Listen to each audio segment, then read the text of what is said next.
J'ai parlé dans mon premier livre de tout ce que Jésus a commencé de faire et d'enseigner dès le commencement jusqu'au jour où il fut enlevé au ciel après avoir donné ses ordres par le Saint-Esprit aux apôtres qu'il avait choisis. Après qu'il eut souffert, il leur apparut vivant et leur en donna plusieurs preuves, se montrant à eux pendant 40 jours et parlant des choses qui concernent le royaume de Dieu. Comme il se trouvait avec eux, il leur recommanda de ne pas s'éloigner de Jérusalem, mais d'attendre ce que le Père avait promis. Ce que je vous ai annoncé, leur dit-il, car Jean a baptisé d'eau, mais vous, dans peu de jours, vous serez baptisés du Saint-Esprit. Alors, les apôtres réunis lui demandèrent, « Seigneur, est-ce en ce temps que tu rétabliras le royaume d'Israël ?» Il leur répondit, « Ce n'est pas à vous de connaître les temps ou les moments que le Père a fixés de sa propre autorité. Mais vous recevrez une puissance, le Saint-Esprit survenant sur vous, et vous serez mes témoins à Jérusalem, dans toute la Judée, dans la Samarie et jusqu'aux extrémités de la terre. » Après avoir dit cela, il fut élevé pendant qu'ils le regardaient et une nuée le déroba à leurs yeux. Et comme ils avaient les regards fixés vers le ciel pendant qu'ils s'en allaient, voici 2 hommes vêtus de blanc leur apparurent et dirent, « Hommes galiléens, pourquoi vous arrêtez-vous à regarder au ciel? Ce Jésus qui a été enlevé au ciel du milieu de vous viendra de la même manière que vous l'avez vu allant au ciel. »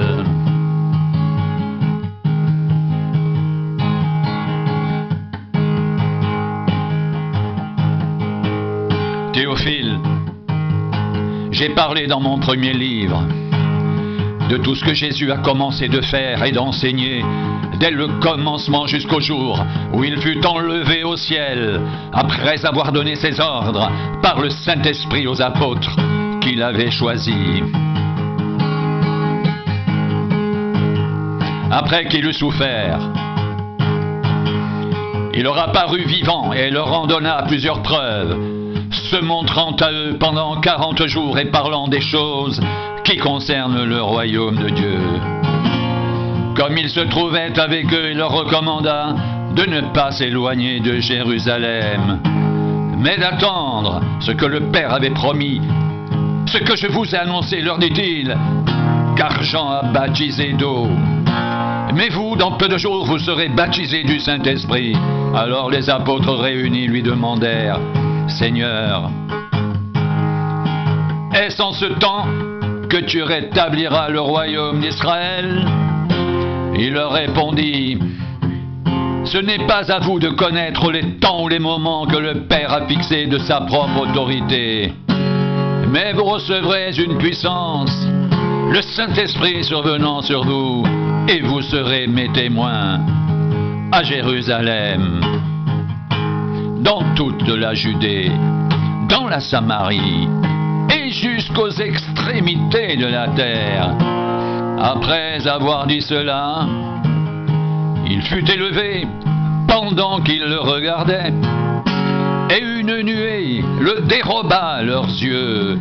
Et comme ils avaient les regards fixés vers le ciel pendant qu'ils s'en allaient, voici 2 hommes vêtus de blanc leur apparurent et dirent, « Hommes galiléens, pourquoi vous arrêtez-vous à regarder au ciel ? »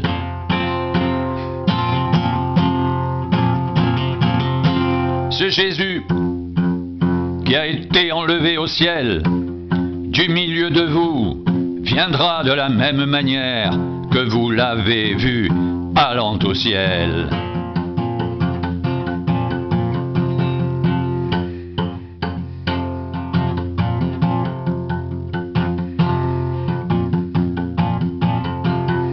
Théophile, j'ai parlé dans mon premier livre de tout ce que Jésus a commencé de faire et d'enseigner dès le commencement jusqu'au jour où il fut enlevé au ciel après avoir donné ses ordres par le Saint-Esprit aux apôtres qu'il avait choisis.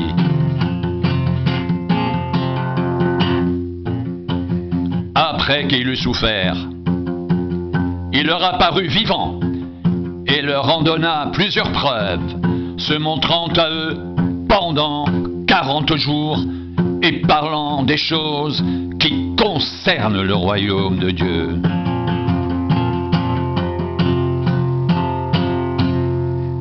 Comme il se trouvait avec eux, il leur recommanda de ne pas s'éloigner de Jérusalem, mais d'attendre ce que le Père avait promis, ce que je vous ai annoncé, leur dit-il, car Jean a baptisé d'eau, mais vous, dans peu de jours, vous serez baptisés du Saint-Esprit.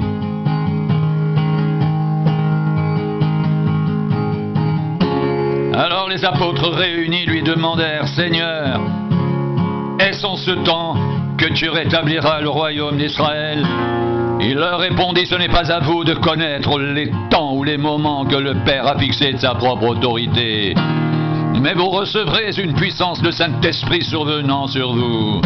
Et vous serez mes témoins à Jérusalem, dans toute la Judée, dans la Samarie et jusqu'aux extrémités de la terre.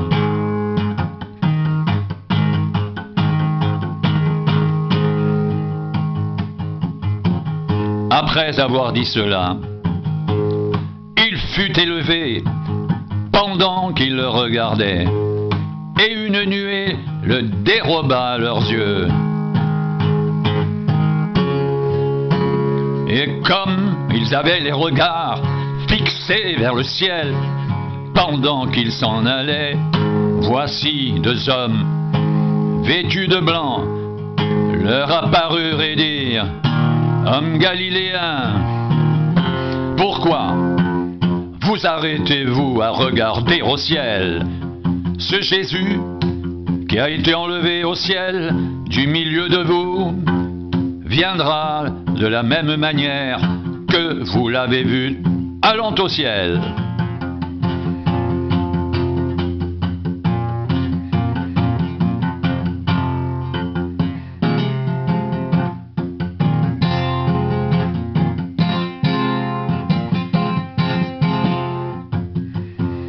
Alors,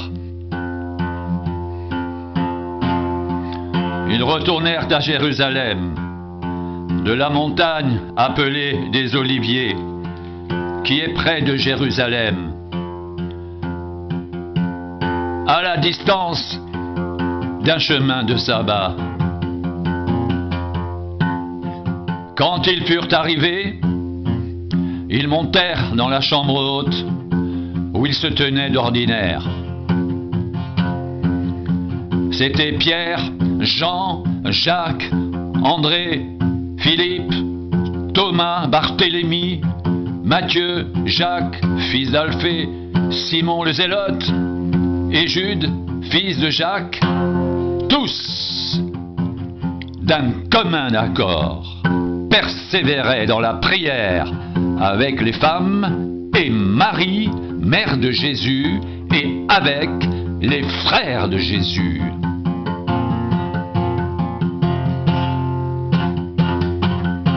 En ces jours-là, Pierre se leva au milieu des frères, le nombre des personnes réunies étant d'environ 120, et il dit, Hommes frères, il fallait que s'accomplisse ce que le Saint-Esprit dans l'Écriture a annoncé d'avance par la bouche de David, au sujet de Judas, qui a été le guide de ceux qui ont saisi Jésus.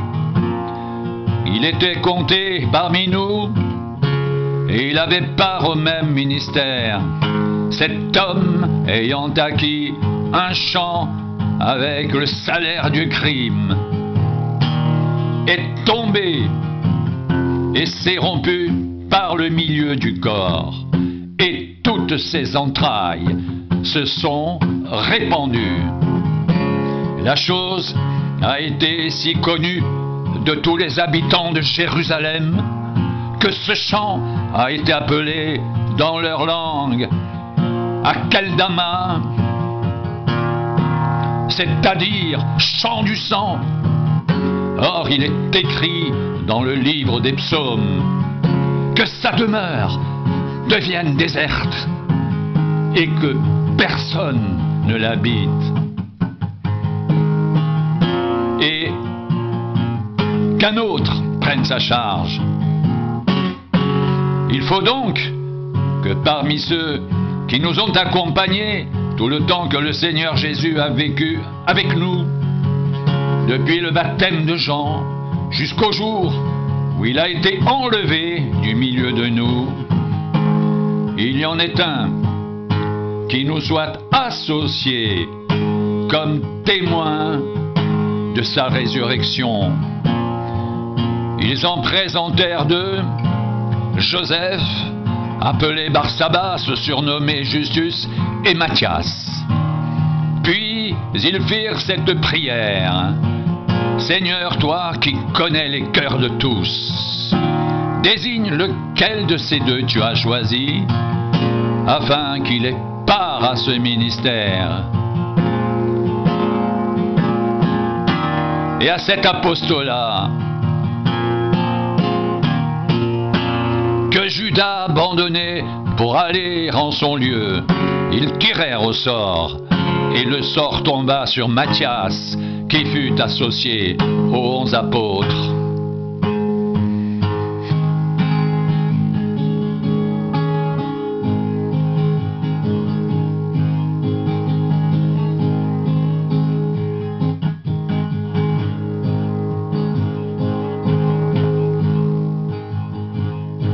Le jour de la Pentecôte, ils étaient tous ensemble dans le même lieu.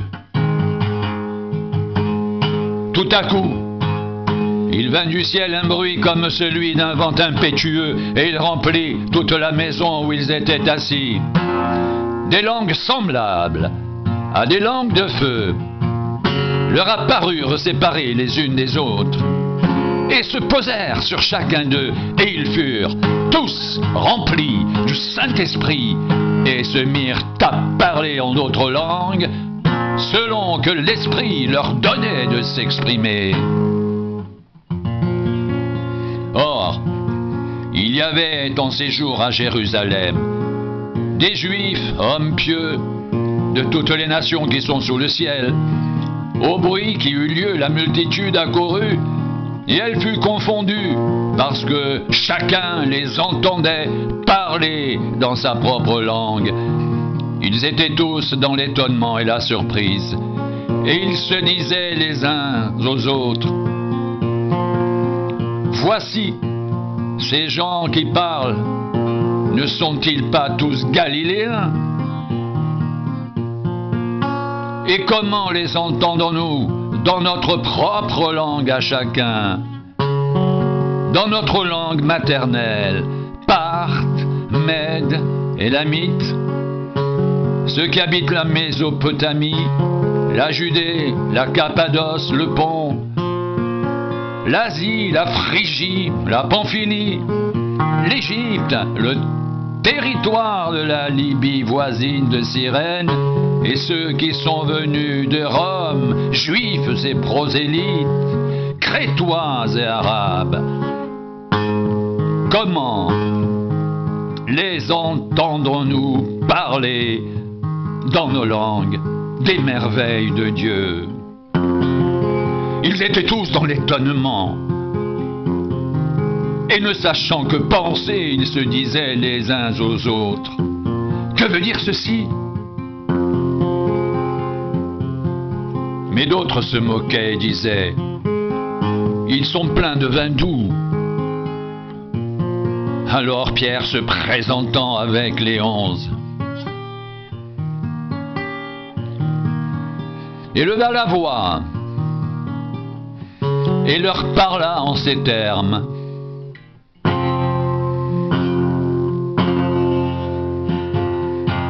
Hommes juifs, et vous tous qui séjournez à Jérusalem, sachez ceci et prêtez l'oreille à mes paroles.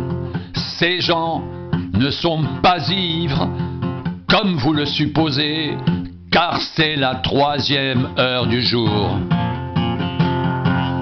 Mais c'est ici ce qui a été dit par le prophète Joël. Dans les derniers jours, dit Dieu, je répandrai de mon esprit sur toute chair. Vos fils et vos filles prophétiseront. Vos jeunes gens auront des visions. Et vos vieillards auront des songes. Oui, sur mes serviteurs et sur mes servantes. Dans ces jours-là, je répandrai de mon esprit et ils prophétiseront. Je ferai paraître des prodiges en haut dans le ciel et des miracles en bas sur la terre. Du sang, du feu et une vapeur de fumée. Le soleil se changera en ténèbres et la lune en sang avant l'arrivée du jour du Seigneur. De ce jour grand et glorieux, alors quiconque invoquera le nom du Seigneur sera sauvé.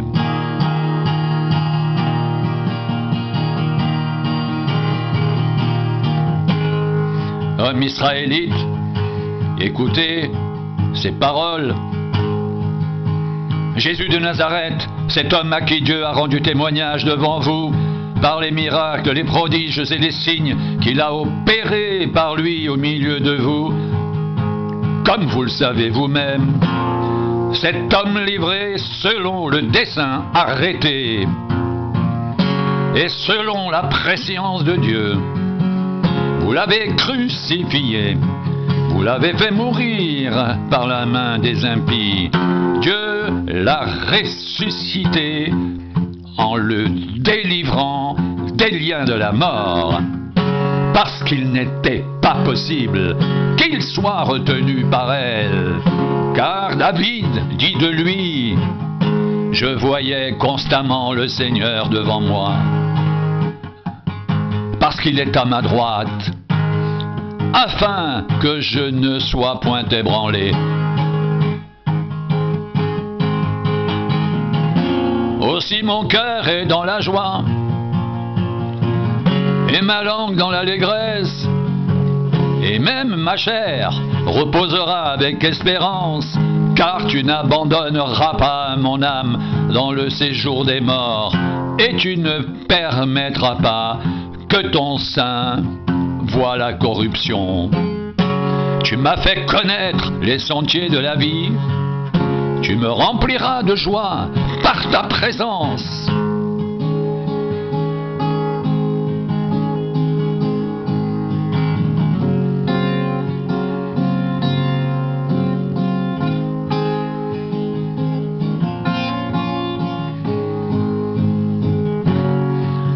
Hommes frères, qu'il me soit permis de vous dire librement au sujet du patriarche David qu'il est mort, qu'il a été enseveli et que son sépulcre existe encore aujourd'hui parmi nous. Comme il était prophète et qu'il savait que Dieu lui avait promis avec serment de faire asseoir un de ses descendants sur son trône, c'est la résurrection du Christ qu'il a prévue et annoncée en disant qu'il ne serait pas abandonné dans le séjour des morts et que sa chair ne verrait pas la corruption. C'est ce Jésus que Dieu a ressuscité. Nous en sommes tous témoins. Élevé à la droite de Dieu, il a reçu du Père le Saint-Esprit qu'il avait promis et il a répandu. Comme vous le voyez et l'entendez, car David n'est point monté au ciel, mais il dit lui-même, le Seigneur a dit à mon Seigneur, assieds-toi à ma droite, jusqu'à ce que je fasse de tes ennemis ton marchepied. Que toute la maison d'Israël sache donc avec certitude que Dieu a fait Seigneur et Christ, ce Jésus que vous avez crucifié.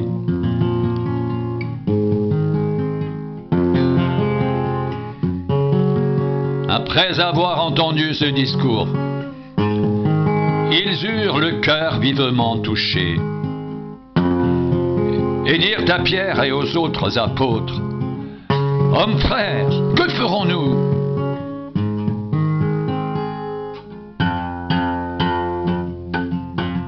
Pierre leur dit, repentez-vous, que chacun de vous soit baptisé au nom de Jésus-Christ par le pardon de vos péchés et vous recevrez le don du Saint-Esprit.